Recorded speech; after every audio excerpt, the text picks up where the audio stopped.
de hoje. Presença mais que especial no Legado Podcast de hoje. Meu irmão de vida, ponto de equilíbrio, Hélio Bentes. Fala com a gente. Tamo junto. Nossa. Pô, tamo aí no Legado. Mó satisfação, família ponto. Certo? Pô, só irmandade. O que acontece? Marcelo, eu e Marcelo, a gente é do mesmo bairro. Vila Isabel, né? Terra de Noel, berço do samba, Martinho da Vila e vários outros ícones. A gente se conheceu na infância, né? Porque a gente morava mora na verdade, né? A dois quarteirões um do outro. No comecinho mesmo, eu era de uma galera ali da Souza Franco e a galerinha da outra rua onde o Marcelo parava, tinha uma rinchazinha ali, mas como ele era de uma galera um pouquinho mais velha, né? Ficava ali mais de... observando, deixa disso, para que tá acontecendo, menosada e tal. Enfim, a gente não tem muita diferença, mas na época, né, com 2 anos já é de um grau um pouco maior, né? E aí, acabou que eu, depois de um tempo, eu virei super amigo dessa galerinha, tá ligado? Do Cabeça, o Branco e Gustavo, que eu tinha uma guerrinha lá com os moleques. A gente virou amigo, eu comecei a fazer uma duplinha de funk, de rap de funk com o Marquinho, mas que era só brincadeira, a gente pensava em fazer alguma coisa, mas era meio brincadeira, e daí a gente virou amigo. Pô. Eu lembro de uma parada engraçada que o Marcelo tem um irmão gêmeo, que é o Marco, né, que vocês estão cansados de saber, e a gente brincava de pique-barrilho, né, que é tipo pique-esconde. O quê? Pique-barrilho, que é tipo um pique-esconde. Né? Aí uma vez o Marcelo e o Marco, pô, os caras nunca sabiam quem eu batia. Aí eu falei, pô, mano, vou marcar pela bermuda dos caras. Um tá com a bermuda, eu sei que o Marcelo tá com a bermuda tal e o Marco tá com a camisa tal. Aí na hora de bater, eu, pique barrilho, Marco, pique barrilho, Marcelo. Eu disse, não, mas que isso, não vai, né? Enfim, aí daí foi começando aquela amizade. A gente tinha 13 anos de idade. Quando a gente começou, a gente já se conhecia desde antes, assim, de vista. Mas quando isso começou mesmo, a gente tinha uns 13 anos e daí pra diante... Pra vida, irmão. Pra vida toda. Conheci o Hélio cantando funk, né? Indo pros vários funks também. Tava funk? Pô, essa história é linda. Ele sempre cantou reggae, sempre cantou de tudo, irmão. Ele parava na pracinha ali de Vila Isabel, na Praça do Padre ali, fazia um show ali pra galera. Falei, porra, esse moleque... bicho. Sexta-feira, irmão, todo mundo parado ali, vendo ele cantar as músicas de Bob Marley, os funks dele. Pô, falei, pô, esse maluco é demais, irmão. Olha só isso, já naquela época. E vocês nem imaginavam comecei cantando umas coisas de funk, mas sempre... Mas ouvia reggae já, e eu tinha um timbre... Eu imitava o Bob, tá ligado? Aí tinha um timbre parecido com o do Bob. Aí a galera já começou, porra, Bob, começou a me chamar de Bob. Aí, Bob Marley, meio que gastando, né? Pá, Bob Marley, então Bob Marley. Aí pegou o Bob Marley e tal. Aí lá na pracinha, uma outra pracinha lá, que a gente parava em vários lugares lá do bairro. Numa pracinha que a gente parava lá, e eu ficava cantando os Bob, imitando o Bob, e ficava rindo lá de mim. Enfim, a vida ainda era aquela coisa de adolescente, né? Uma brincadeira, né? Tal, tamo aqui, tamo ali. Na época não tinha celular, né? Não tinha esse lance de internet. Então a gente tinha que ficar na rua, a gente ficava na rua mesmo, tinha que se encontrar na rua. Ligava pra casa do amigo, se o amigo não tá em casa, provavelmente ou ele vai estar aqui, ou ele vai estar ali, ou vai estar ali. A gente vai se encontrar. Marcelo, no caso, pela uma história que ele sempre conta, tal, que a gente não esquece, que ele fala que o pai dele já escutava umas paradas do Marley, já tinha uns vinil do Marley em casa, então talvez ele já tenha escutado uma pedra mais antiga antes de mim. Eu conheci o Bob Marley também quando eu tinha uns 13, 14 anos, fui na casa do amigo, ele falou, tu conhece Bob Marley? Eu falei, Bob Marley. Ele, não, é Bob Marley, pai. Ele veio o CDzinho pra casa, comecei a escutar. Escutei uma, daí eu comecei a escutar reggae. No caso, só fui conhecer esses reggae mais pesados, outros nomes do reggae e tal, através da galera da banda, né, do Pedro, do Márcio, do André, que eles... começaram o Lucas também, né? O Lucas era o Ridan, que eles faziam coleção de reggae através de pessoas mais velhas que chegaram até ele e falaram, escuta isso aqui, que isso aqui é maneiro. E aí os moleques gostaram, curtiram o reggae, viraram amantes do reggae. Mas isso quando já era banda ou antes de formar a banda? Não, eu, no caso, assim, só fui conhecer os outros reggaes roots. Tinha um programa de reggae na rádio, na Transamérica, Transa Reggae, não sei o que rolava. Eu escutava o reggae, mas era aquele reggae, assim, radiofônico, entendeu? O reggae mais roots, que foi o que a gente foi influenciar mais a gente criar a banda e tal, eu conheci através da galera da banda. Quando eu conheci... O Marcelo eu conhecia há mais tempo. O Marcelo, o André, o Márcio. Então, o Marcelo há mais tempo ainda do que o André e o Márcio. Mas o resto da galera eu fui passar a conhecer depois do projeto tal, né, da banda.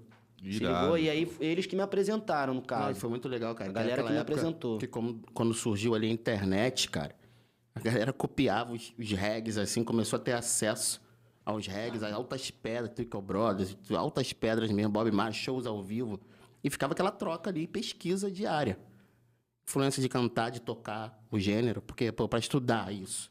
Só ouvindo. Foi aquela busca ali, foi como o Mário falou. Estava ali se conhecendo no bairro de Vila Isabel e visitando a casa um do outro, que era bem presencial a questão. Até o ponto, o André já estava guitarra, com o Márcio, com o professor dele, o Beto.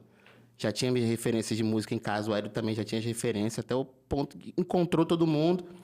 A gente foi no Sano uma vez, num festival de reggae, que o baterista lá passou mal, cara. Aí o Lucas substituiu o baterista, porra. É porque essa história aí é porque, tipo assim, antes de eu entrar ainda, eu acho que fui o último a entrar. Não, o Pode crer. Lucas, na verdade, foi o último. O Lucas. Ele foi o último, não. último Na não, verdade. Não.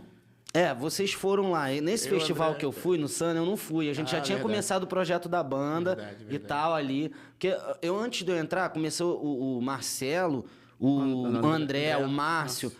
E mais algumas pessoas começaram a fazer um som lá na casa do Sim, André, isso do aí. Pedro. Começou meio que na brincadeira, até que os caras falaram assim, não, vamos fazer uma banda de reggae mesmo, o André com o Márcio e o Marcelo, né? Começaram não, vamos fazer uma banda, aí vamos chamar não sei quem e tal, vamos chamar. Vamos procurar um baterista. Aí, primeiro eu cheguei, ele falou assim, chama o Hélio, aí chamou o Hélio. E depois acharam o baterista, que foi dessa forma que o Marcelo pode continuar contando, Marcelo. O Lucas tava tendo um show de reggae, cara. Isso no Sana, Caldeirão 22, inesquecível. O Sana era, pô... Só Que ano era isso, Era pra Marcelo? poucos ali. Cara, 99, por aí. 99. 9899. 9899. E aí, pô, entrou o Lucas tocando muita bateria ali, tocando as músicas do Bob Marley. Gente, que isso, cara? O moleque entrou, substituiu, o maluco tava tocando e mandou bem. Pô, vamos lá fazer o convite. Aí veio o Lucas, junto com o Rodrigo Fontinelli, que era o percussionista que acompanhava ele também. E aí, cara, a gente sentou, vamos tocar, vamos fazer isso acontecer? E foi muito maneiro, irmão.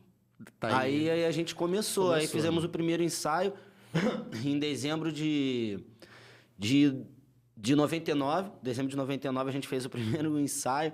Eu já ia falar 2000, mas foi 1999, né? Em dezembro de 1999, que é aí que marca o ponto do início da banda, tá ligado? Por isso que a gente sempre faz o aniversário em dezembro, porque foi o primeiro ensaio. Ensaio no estúdio, com bateria, baixo, mas o projeto já tinha começado desde o final de 98, na verdade. Uma vez eu lembro que eu, né, assim da minha parte, cheguei uma vez pro André e falei assim... Aí, cara, acho que o nome da banda pode ser Os Baganas. Quase que ele me matou, mano. Ele olhou pra minha cara e falou, neguinho, tá maluco? Os Baganas, cara. Porra, aí, Os Baganas o quê, rapaz? O bagulho é reggae, é sério, o bagulho é mensagem e tal. Aí o Lucas Castrupe, que é o baterista, um dos principais integrantes da banda ali, pelas composições dele serem muito fortes, ele teve um sonho. Que ele tem esse lance com sonho, Lucas, né? Mó doideira. Ele, sonhei com uma música. O cara sonhava com a música, chegava com a música pronta. Como é que tu consegue lembrar? Aí ele sonhou com o nome Ponto de Equilíbrio. Ele fala, tem punho forte, tem steel pulse, que é um nome pá, então um nome composto, assim, ponto de equilíbrio, pá. Não tem muito a ver com roots, com Tafari. Não tem nem... exatamente. Não tinha nenhum nome desses, tipo roots, Tafari e tal, que é mais clichê, né, do reggae, assim. Aí todo mundo gostou, é ponto de equilíbrio, legal, gostei. Aí ficou ponto de equilíbrio. A árvore sem raiz não fica de pé. Uma criança... é verdade, Uma criança começa a aprender, pega o equilíbrio. Pô, ponto de equilíbrio, galera. Porra, na hora, ponto de equilíbrio, irmão. Na hora. Geral sentiu a parada. Pode crer. Esse discurso do Lucas lá no começo. O Lucas já fazia parte de uma banda, né? Dreads. Ele já tinha tido uma banda de reggae quando ele tinha 13 anos de idade. E aí tem até uma música, Hipócritas. Sabe, Hipócritas? Sim. Hipócritas era dessa banda, que era o Paulo, que era o antigo vocalista que cantava. Eu tentei fazer bem parecido com ele, tá ligado? Porque ele tem uma parada meio Gilberto Gil, assim... Hipócritas, está sem minhas palavras. Aí eu falei, não, vou tentar. E eu já era fã, eu ouvia parada assim bem roots, que os moleques eram adolescentes. E eles já tinham tocado numa rádio, iam participar de um festival Até tal. com Rastafari, né? Até com Rastafari, mas não rolou essa banda do Lucas antes, né? Que era Dreads Imortais, o nome da banda. O primo dele também era da banda, Dreads Imortais. Aí não rolou. Aí depois ele já tinha essa certa experiência, né? De ter banda. Ele já tava procurando uma galera pra ter banda. E aí rolou essa parada aí. A gente começou fazendo os covers, né, Marcelo? do Marley. A gente, na verdade, quando começou assim, a gente tinha uma música do André, que era Lágrimas de Já, que foi a primeira música. Lágrimas de Já. A gente só tinha essa música. Quando a banda começou, a gente tinha poucas músicas para cantar nossas autoral assim. Então a gente foi lançando. No começo a gente lançava muito cover do Bob, lançava do Gladiators também, ia lançar mais do Israel, ia botar uns covers ali de reggae das bandas que a gente gostava. Aí com o tempo a gente falou, não, vamos tentar ser autoral mesmo, que a gente tem esse potencial, e foi botando cada vez mais autoral na frente, entendeu? Porque a gente teve uns 3 ou 4 demos. Antes do oficial, a gente lançou umas 3 demos por aí. A primeira mesmo eu não lembro. Mas a última demo, que foi a demo que lançou a gente, que foi com essa demo, na verdade, que a gente ganhou o disco de ouro, que não era de ouro, né? O CD de ouro, dos Camelôs de São Paulo. Essa história né? demais, mano. Que decidiram dar pra gente um disco de ouro, tá ligado? Porque a gente tinha vendido 100 mil cópias juntando a galera do Camelô, tipo assim, o CD pirata, entendeu? A galera do CD pirata, e a gente, ganhou esse disco de ouro dos caras. Esse foi um demo. Foi o nosso último demo, que tinha praticamente todas as músicas que tem no Reggae a Vida com Amor, que é o nosso primeiro álbum mesmo, oficial. E aí, só que nesse tinham quase todas, e no oficial ficou só sem algumas. A grande real foi que no lançamento desse demo, a gente conseguiu chegar, através do André, ali em São Paulo, na Johnny B. Good, né, na Galeria do Rock. Uhum. E aí, a galera ia lá comprar esse CD para poder vender. E rolava pirata, ninguém... Quem prensava era o Johnny. Era o Johnny. Era o E Johnny aí que começou prensava. a rolar a venda em São Paulo, assim, porra, cabuloso, ninguém, vendendo tudo que é lugar. A gente passava pra almoçar, né? Assim, no hotel, assim. Isso. Chegou no Hotel Nacional ali. Época, porra, aí, cara, tá tocando tudo que é lugar, não sei o quê, do Camelô Pará, não sei o quê, cara. Até o dia que chegou esse CD de ouro do Camelô, cara. Da galera do Camelô. E eles tiveram essa iniciativa de mandar. Eles tiveram essa iniciativa. Foi irado, A galera cara. se amarrava, a galera começou a ficar viciada na música também, né? Na mensagem e tal. E que era uma fonte de renda ali no momento. E que Era os uma caras fonte de tinham- renda. Os caras tinham realmente esse controle do que tava saindo, irmão. E aí o Johnny, né? Assim, quem era o Johnny? O Johnny foi um dos principais... A Johnny B. Good foi uma das principais lojas de reggae, né? É até hoje de São Paulo e do Brasil.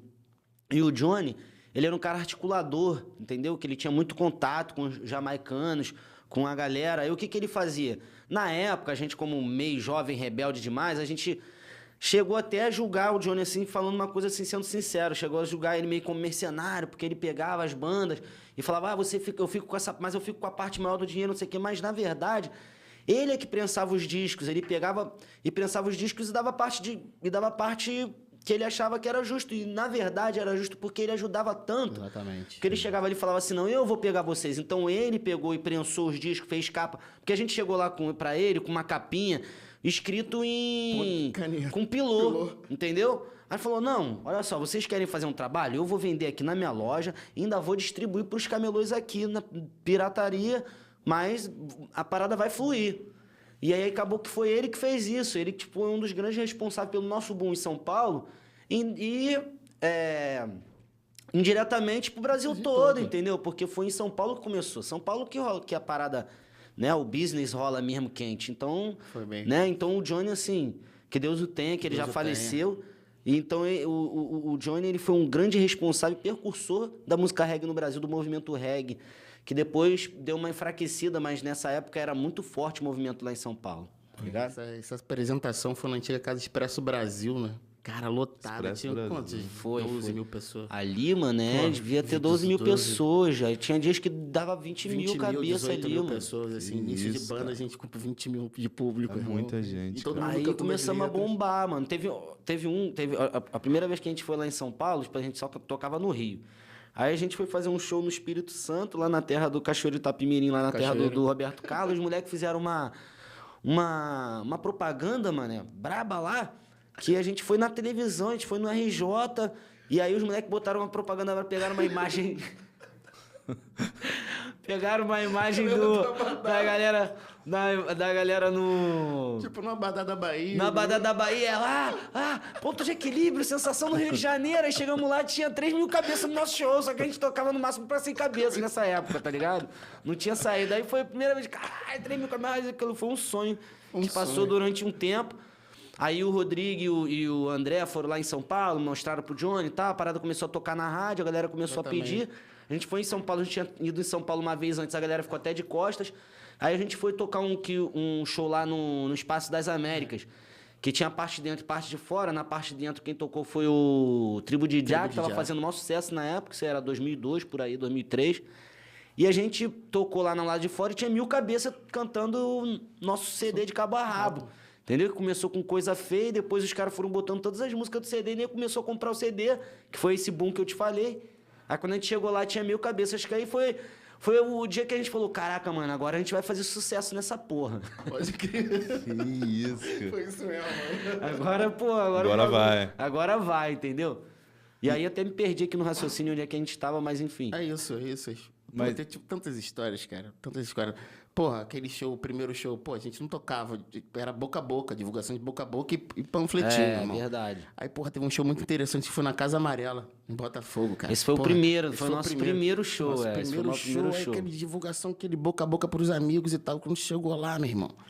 Porra, eu lembro legal, cara. Porra, palco assim e tal, pô, os amigos, assim, muita gente, cara. Não, no início tava vazio, né? Tava meio vazio. Chegou a banda, tava vazio, a gente assim, porra, vazio, vai dar ninguém, e tal. Tinha um segundo andar, lembro legal.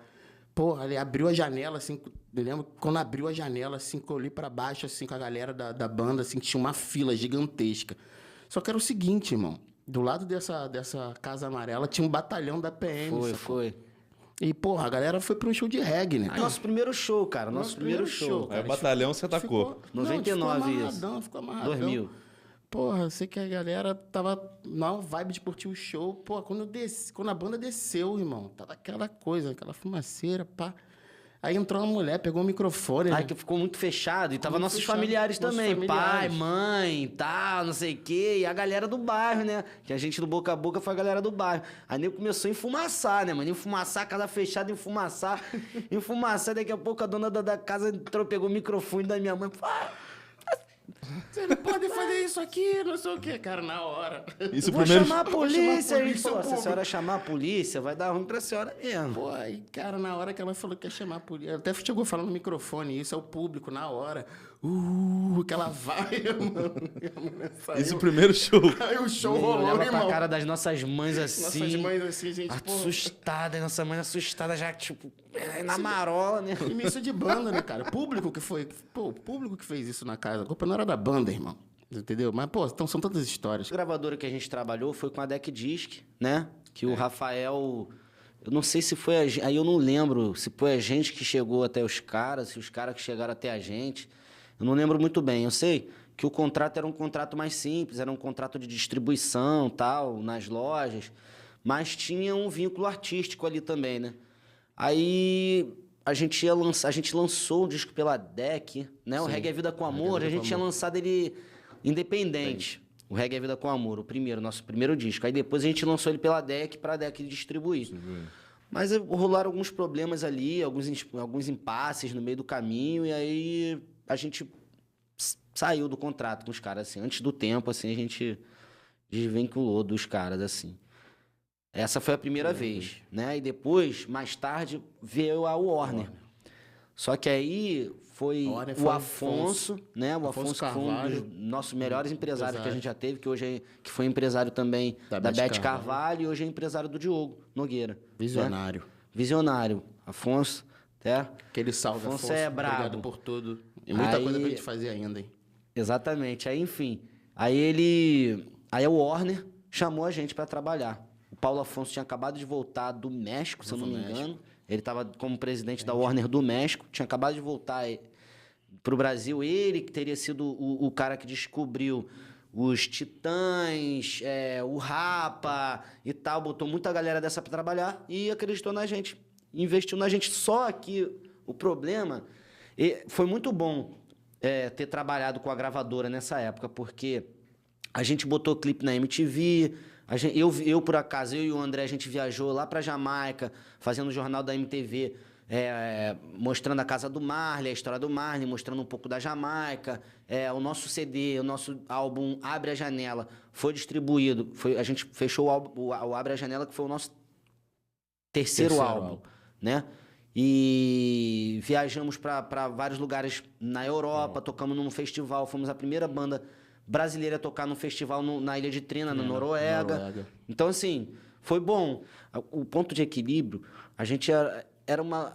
Acho que foi uma das bandas mais raiz, assim, que apareceu e... Bom, sabe? Tipo assim, aquela parada bem roots mesmo. Eu entrava no palco e balançava os dreads, virava o olho, pá. Então tinha muita gente que se assustava até um pouco, entendeu? Tipo assim, era muita rotidão. A gente fazia umas paradas no palco muito doida e tal. Então tinha muita gente que, às vezes amigo mesmo, que hoje em dia chega, pô, tal. Mas tinha muita gente que falava, pô, vocês acham que vão chegar em algum lugar com isso, tal?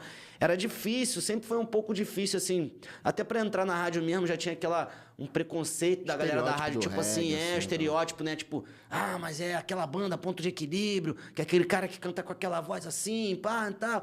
Às vezes a gente até tava com uma música num potencial que poderia dar um retorno pros caras também, mas tinha aquele certo... Preconceito. Aquele preconceito, entendeu?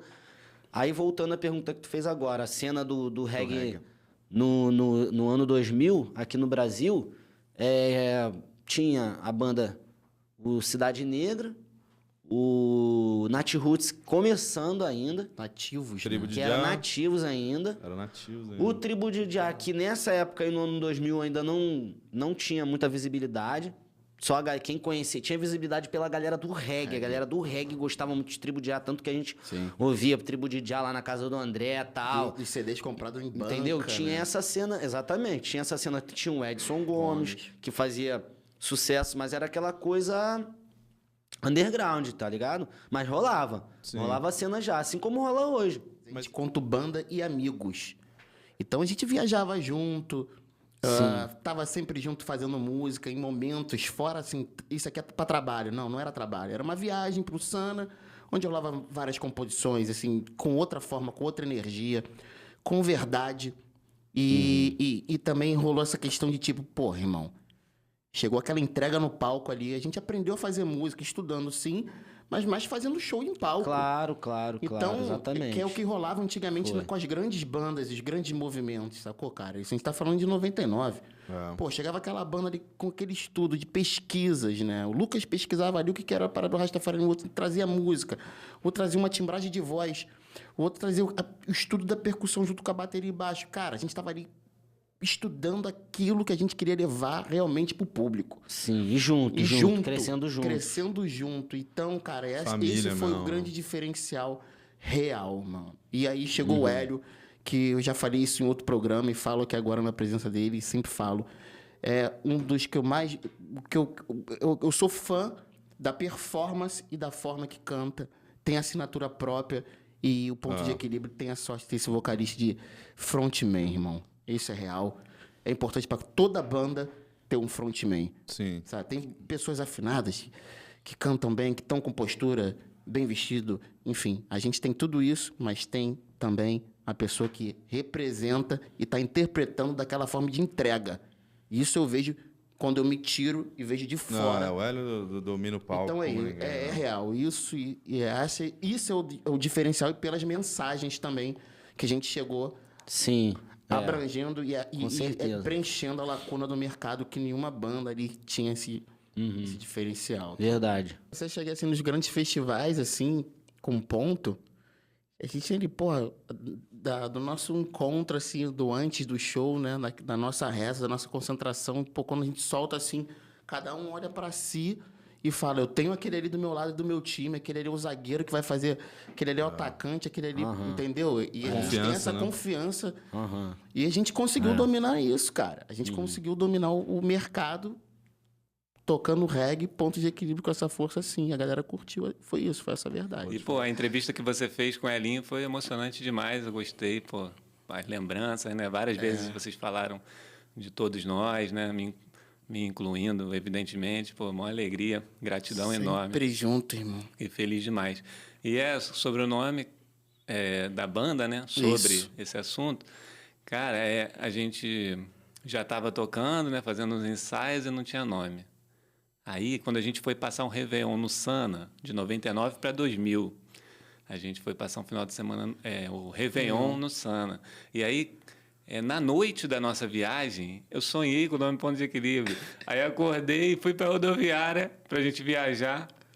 E aí, uma parte da banda estava na fila para comprar a passagem, outra parte ainda ia chegar, ou já tinha ido, não sei.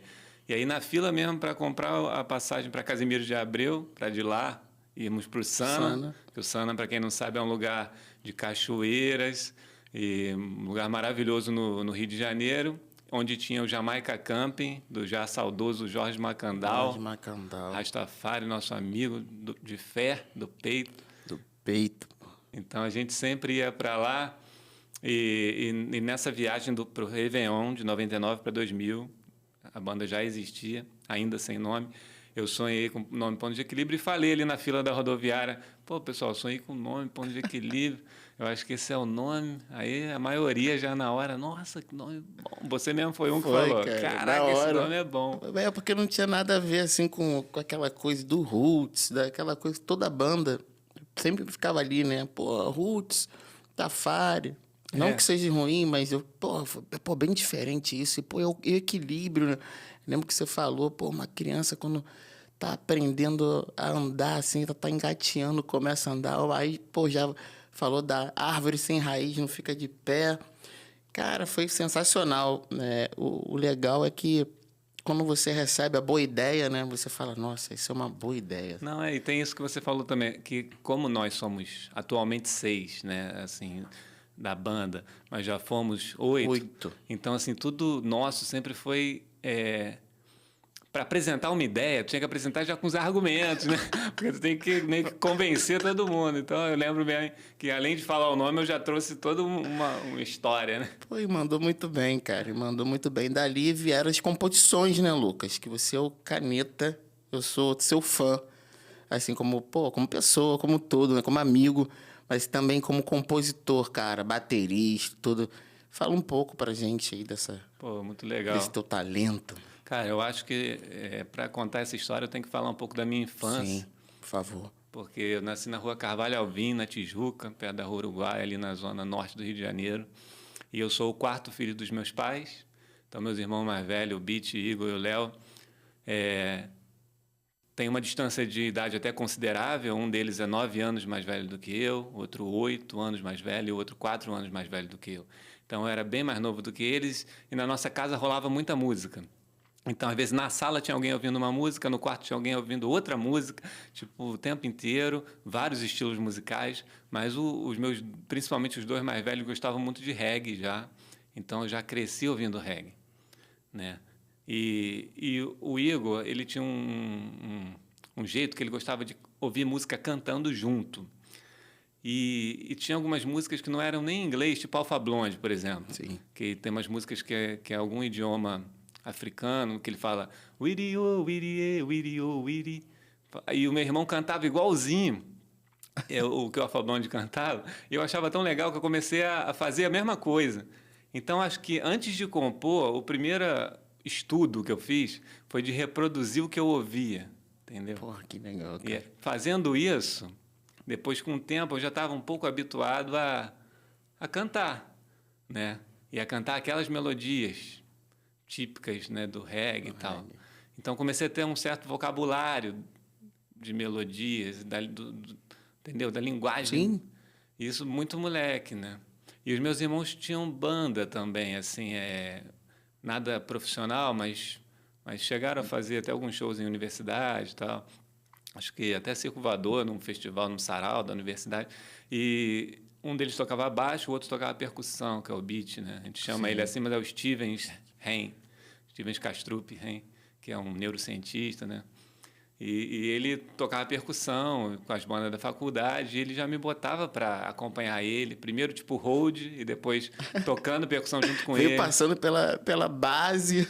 É maneiro. E era um irmão maneiro, porque normalmente quando o cara é 9 anos mais velho do que o outro, é difícil trazer, né? Incluir ali, Incluir. E ele me incluía, me levava para os ensaios. Então, todo esse ambiente de estúdio, de show, desde moleque, eu já estava vendo. A nossa sala da casa era grande, então, às vezes, a galera ia ensaiar lá em casa, montava a bateria lá na minha sala, eu já ficava ligado. Aí, depois, com 13 anos, o meu pai me colocou numa aula de bateria, do Henrique Ludigeiro, que depois tu conheceu. Conheci, fiz muitas aulas com ele. Então, um grande amigo até hoje. Eu tinha 13 anos, em 93. Aí eu entrei na aula do Henrique, que meu irmão viu, o meu pai viu nos classificados, assim, aula de bateria. Eu tinha dito para ele que eu queria fazer. Acho que o Henrique é na Muda, né? É, na Muda, ali na Tijuca, subida ali. Aí eu comecei a fazer. Eu fiz pouco tempo, na verdade, 1 ano e pouco de aula.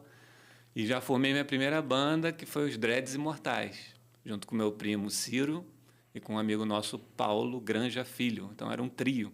E a gente fez junto a música Hipócritas, que depois o Ponto de Equilíbrio foi a gravar. Então, minha primeira experiência como compositor já vem com meus 13 anos com essa banda. A gente fez algumas músicas. Hipócritas foi a que avançou, chegou a tocar numa rádio, na época, Rádio Imprensa FM. Você com 13 anos.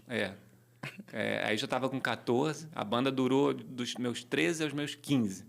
E quando eu estava com 14, eu acho, ou já 15, a gente ouvia um programa, todo domingo, na Rádio Imprensa FM, tinha um programa chamado Vibrações Positivas, com o DJ Teco Rastafari. Porra, que bacana você tá falando isso. O William, do Afro Reg, teve aqui no programa, falou do Teco. Pois e aí? Foi incrível, inclusive, esse programa aí com o William. E aí o Teco era o DJ, e a gente, na época, era telefone fixo, né? Então, a gente telefonava para o programa para pedir música. Só tocava rap e reggae nesse programa, era todo domingo, Vibrações Positivas. E a gente ligava tanto para o programa, às vezes tinha sorteio, sei lá, de entrada para show, ou de algum brinde, enfim, a gente sempre ligava. Então, eles já conheciam a nossa voz, só de atender, eles já sabiam que era a gente. Aí chegou determinado momento que a gente falou, a gente está com uma banda e a gente gravou uma música. Aí eles falaram, pô, manda pra gente ouvir. Quando a gente mandou, eles viram 3 moleques de 13 anos cantando Hipócritas. Eles falaram, pô, a gente vai botar na programação. Aí botaram na programação, a gente ficou muito feliz. Caramba, pô, a gente é fã do programa. Daqui a pouco tá tocando a nossa música. Aí daqui a pouco chamaram a gente para ser entrevistado. Aí foi a nossa primeira entrevista. Foi ali que tudo aconteceu e começou, né, cara? Senti assim meio, pô, sem companhia para tocar reggae. Tanto que eu fiz a música Árvore do Reggae. Diz, eu falo muito sobre o que o reggae diz, tentando te explicar tudo o que sinto quando eu ouço um reggae raiz, que era aquele meu desabafo ali. Até que em 98 para 99, a galera que eu estava andando na época, que já incluía Rodrigo Fontinelli, fazia parte dessa rapaziada, resolveu conhecer o Sana, eu fui junto, e aí quando eu me deparei justamente com o Jamaica Camping, do Jorge Macandal, eu vi que existia um ambiente... Pô, do reggae. Do reggae. Eu comecei a ir todo final de semana pro Sana, férias, feriado, tudo. E aí, numa dessas ocasiões, estava tendo um showzinho lá da banda... Tinham 2 bandas, Incenso e Seda Fina. Então, o China, que cantava, agradeço esse irmão aí, que foi um cara que estendeu a mão para mim na época que ninguém... Fez muito pelo reggae também, né? Tá, e faz, não sei como é que tá. E o que aconteceu? Em determinado momento, cara, o baterista, não sei porquê, era um show assim bem... Eu estava nesse show, cara. Era bem um show bem...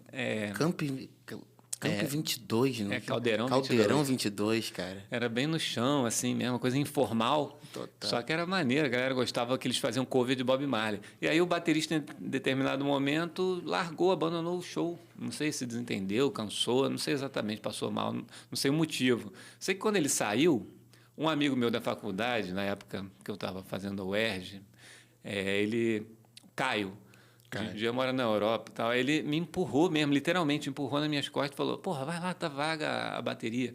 E nesse empurrão eu fui andando assim, aí já entrei assim, aí falei pros caras, pô, eu toco bateria também, posso tocar? Aí os caras falaram, pode. Aí o baixista, eu acho que era o Escova, o apelido dele, ele já estava guardando o baixo já. Aí eu sentei na bateria, fiz uma virada, comecei a tocar, pô, ele ligou o baixo de novo, aí começamos a tocar, os caras ficaram felizão. Aí no dia seguinte, na cachoeira, eles não sabiam que o meu nome era Lucas, né? Aí na cachoeira, todo mundo reunido, eles falaram, ô Russo, né? Pô, aí Russo, pô, muito bom ontem, vamos tocar hoje de novo? Eu falei, tá bom. Aí toda vez que eu ia pro Sana, que eles estavam tocando, eles falavam no microfone, o Russo tá aí? Se por acaso o Russo estiver aí, por favor, pode vir. Eu lembro, cara. Ai, pô. E foi pra nossa felicidade também, né? Tava ali no campo, acabou o show. Aí, meu Deus, cara, uma conexão com o reggae. Acabou, batendo. O que que houve que acabou o show? Daqui a pouco eu vi uma virada e volta o show. Esse momento foi histórico, inesquecível também. Na minha vida, inesquecível, cara. Cara, e aí aconteceu coisa assim, o Vitor Binguiai, o Márcio Local, o já falecido também, saudoso Felipe do Monte Zion, todos eles estavam nessa ocasião e queriam fazer banda comigo. Assim, meio que falaram, pô, vamos fazer um som, vamos fazer uma banda. Eu lembro desses 3 irmãos aí falando isso comigo.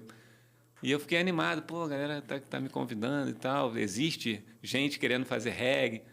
E aí, mas aí o Márcio foi um dos que chegou para mim e falou, o Márcio Sampaio, tinha na época acho que 14 anos de idade, chegou e falou que a galera de Vila Isabel estava querendo fazer uma banda e que achava que seria legal fazer parte.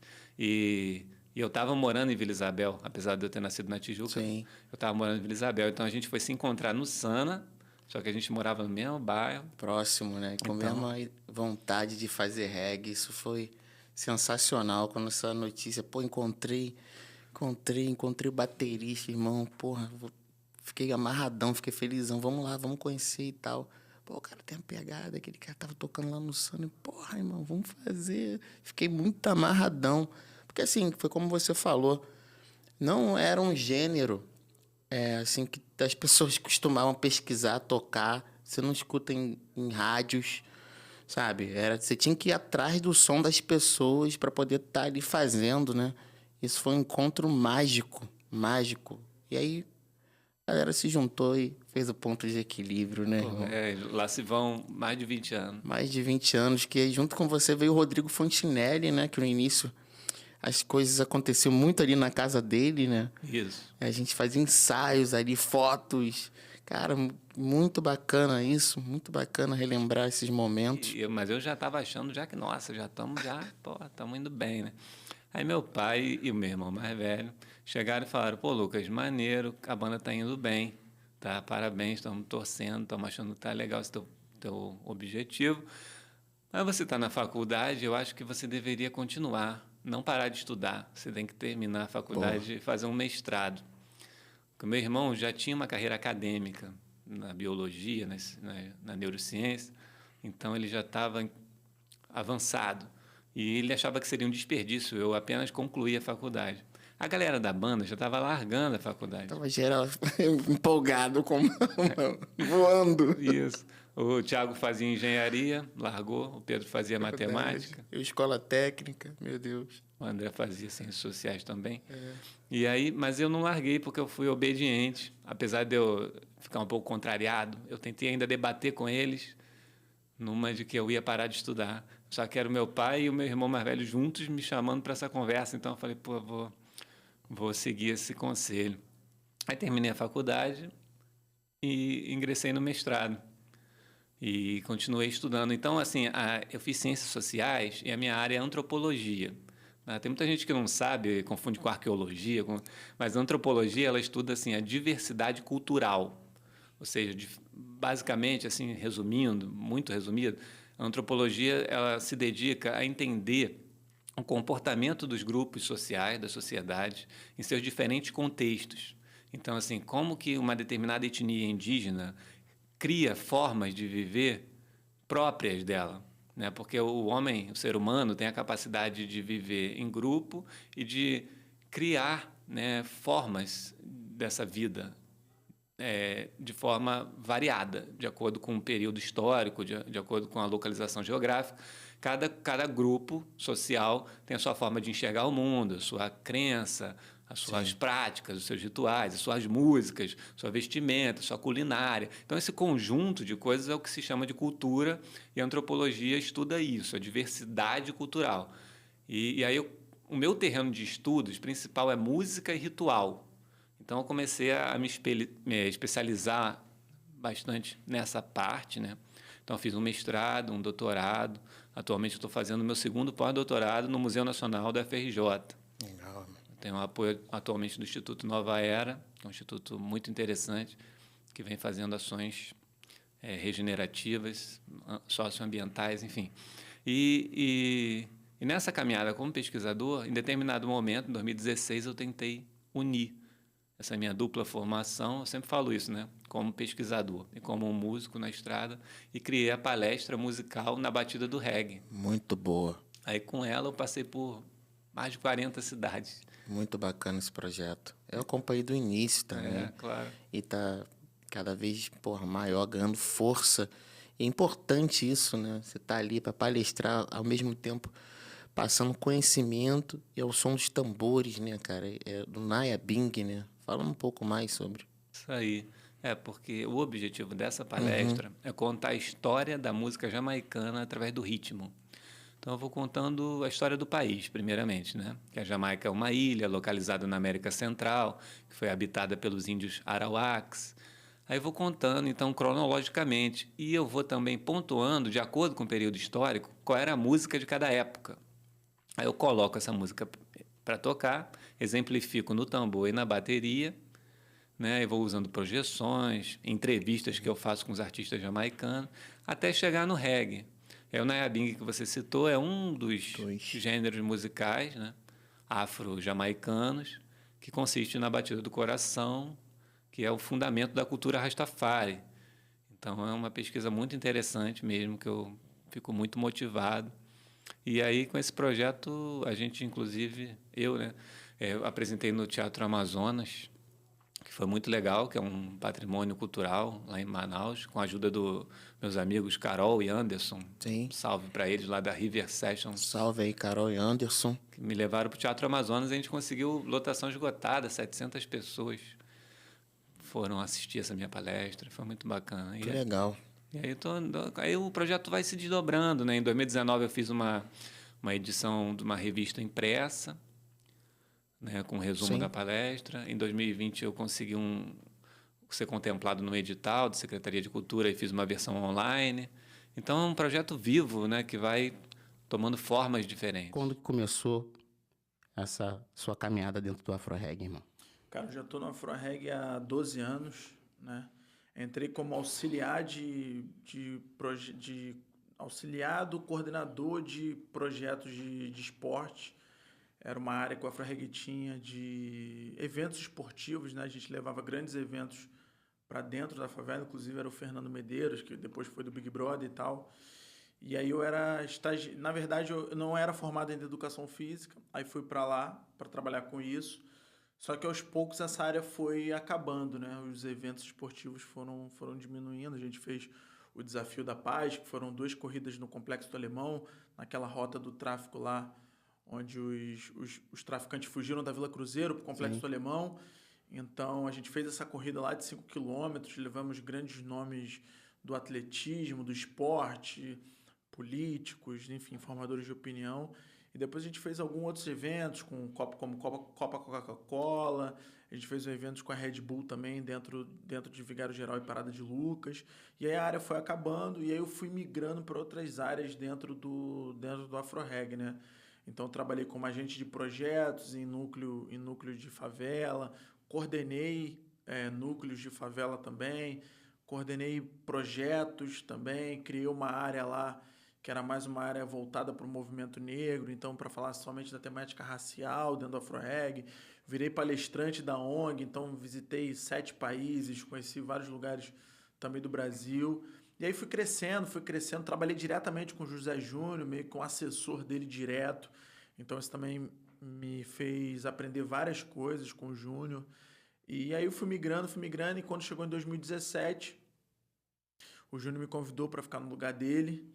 E aí eu assumi o papel de coordenador executivo até agora e estou nessa caminhada aí para reposicionar a ONG, fazer coisas novas, e está sendo uma experiência incrível para mim. O Afro Reggae antes já tinha entrado também na minha vida, né? Sou cria de favela, então cresci no Complexo do Alemão, então eu tive contato com algumas ações do Afro Reggae. Eu costumo dizer que quando eu era criança, 2 coisas assim, né, marcaram a minha vida assim, morando no Complexo do Alemão.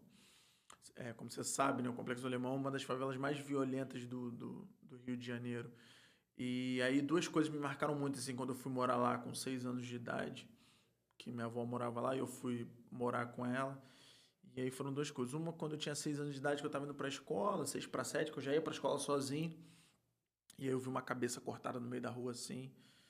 E uma cabeça... E o que mais me chocou foi a galera passando pela cabeça como se fosse nada. Aquela parada... Uma normalidade. Como é uma normalidade nessa violência? As pessoas acabam assimilando como algo normal.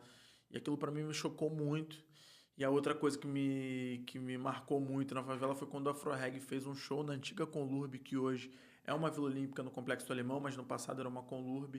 E aí o Afro-Reg promoveu um show lá com Gabriel Pensador, Cidade Negra e a banda Afro-Reg. E foi um show que se chamava Mãe Desarme Seu Filho.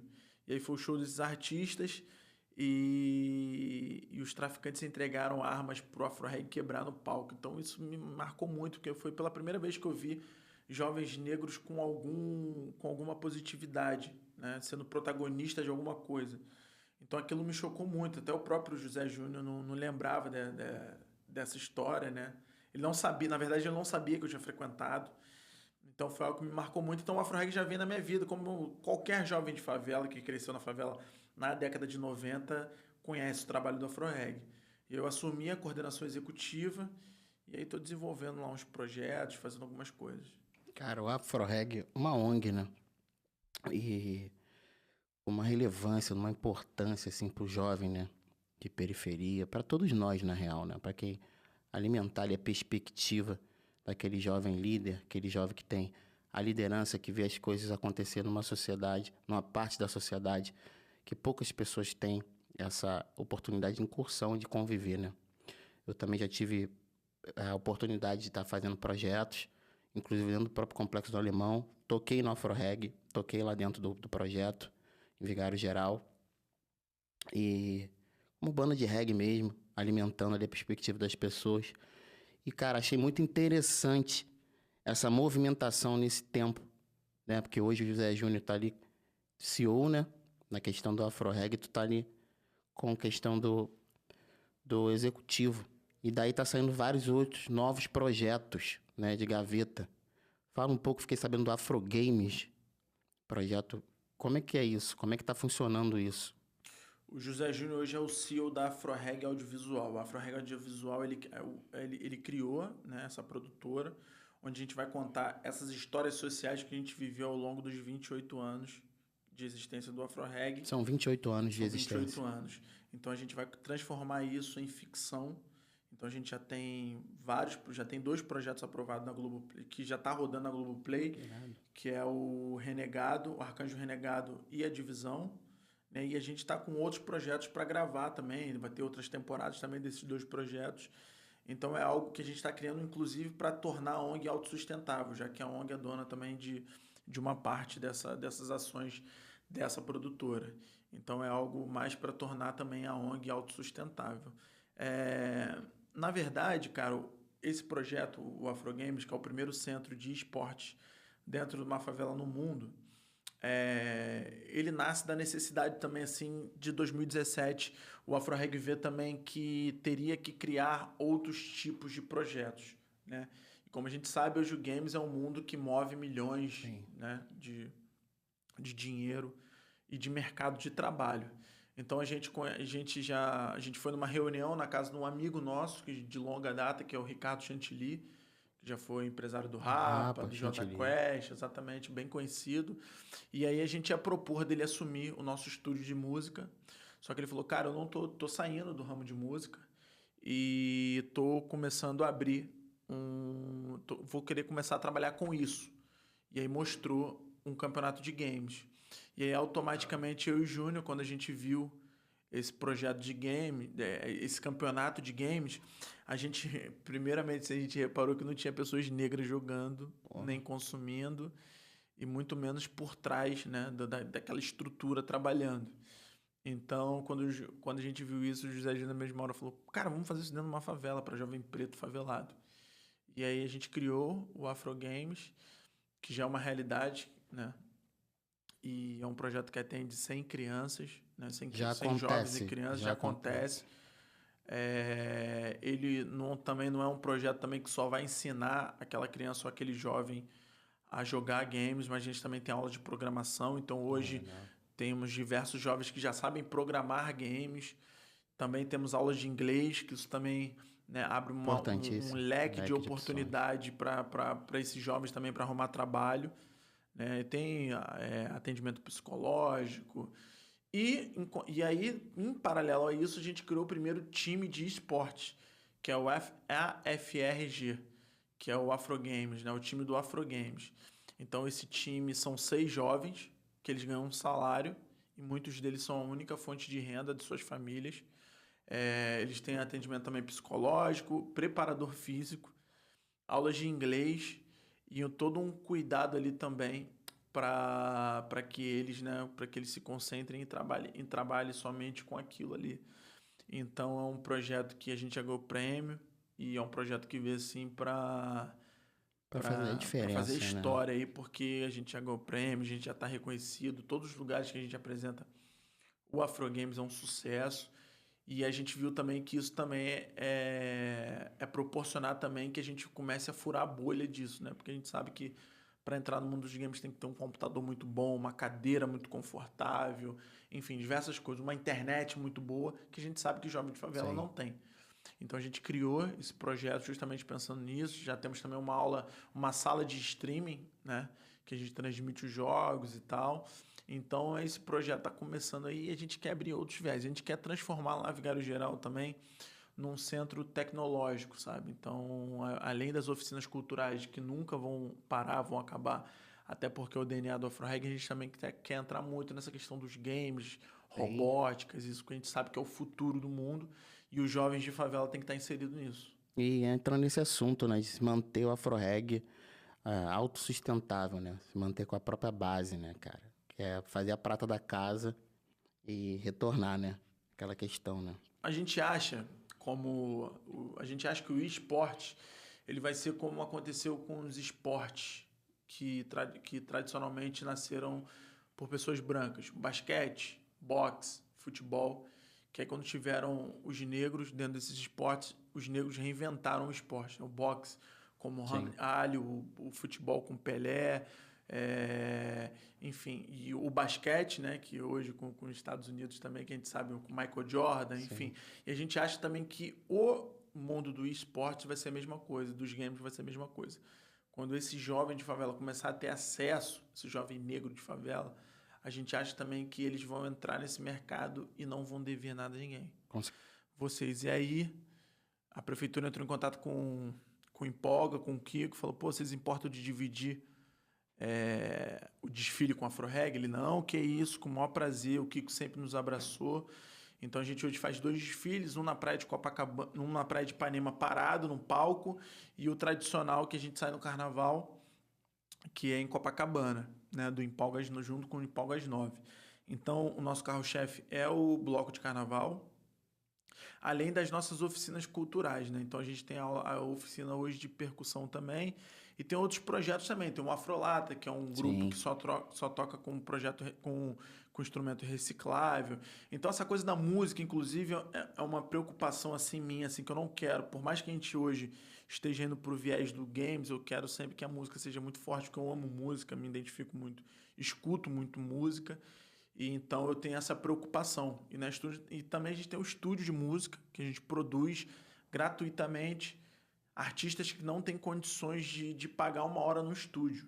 Então isso também a gente faz essa produção de música, né, dentro de Vigário Geral, no estúdio AfroReg.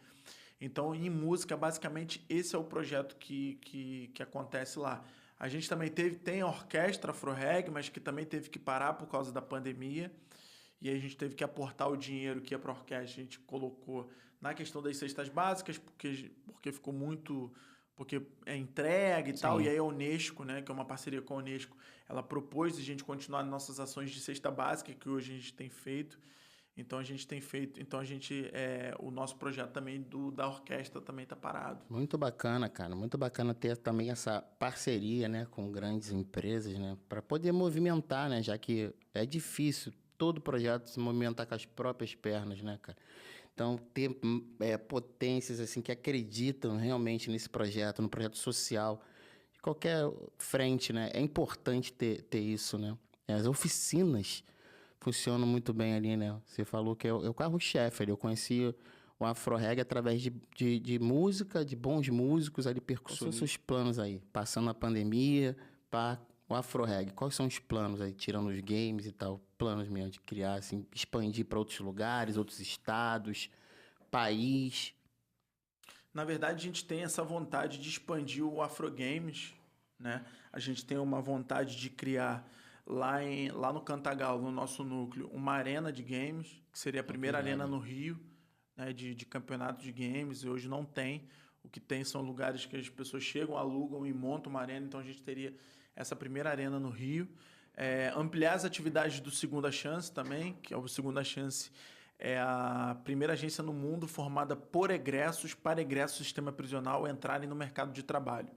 Então também é potencializar o Segunda Chance, né, com isso, e criar outros projetos e voltar com outros projetos também. A gente sabe que a pandemia também trouxe um novo aprendizado também para o Afro Reggae. Acho que a pandemia fortaleceu o terceiro setor, que estava muito desacreditado e demonizado, né, por algumas esferas políticas.